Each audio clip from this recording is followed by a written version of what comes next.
শাকিব খানের সঙ্গে যে নামটা আসে অবশ্যই হচ্ছে অপু বিশ্বাস, বা অপু বিশ্বাসের নামটা আসলে সেখানে শাকিব খান অবশ্যই আসে, কারণ জুটি হিসেবে তাদের অনেক সিনেমা এবং সবকিছুই বলবো যে মানে একাধিক সিনেমা ব্যবসা সফল বেশিরভাগ সিনেমায়। নামটা যদি অপু বিশ্বাসের পাশে শাকিব খান না থাকতো, অপু বিশ্বাসকে আজকের এই অবস্থানে আসতে পারতো কি মনে পড়ে? আমি 100% অল ক্রেডিট আমি ওনাকেই দিব, কারণ উনি আমাকে যে সাপোর্টটা দিয়েছে, অনেক সিনেমায় আমাকে বলেছে না ওকে নায়িকা নিতে হবে, ওকে কাজ করাতে হবে। আমি বলবো যে উনি আমার ইন্ডাস্ট্রির সবচেয়ে বড় একটা গার্ডিয়ান।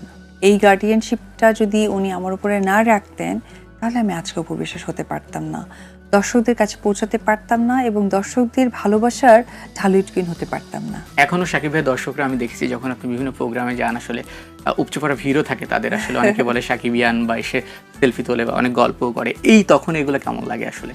খুবই ভালো লাগে, এটাই একটা প্রাপ্তি। একজন শুরুর দিকটা যদি বলি, একজন অভিনেতা শাকিব খান আর একজন সাধারণ জায়গা থেকে ঘরের মানুষ শাকিব খানের ভিতরে যদি একটু পার্থক্য বা একটু জানতেই চাই আপনার কাছে। অভিনেতা হিসেবে ভেরি সিরিয়াস, কেরিয়ারের কোনো জায়গায় সে ওইখানে কম্প্রোমাইজ নেই। আর ব্যক্তি জায়গাটা হচ্ছে অত্যন্ত সহজ সরল একজন মানুষ।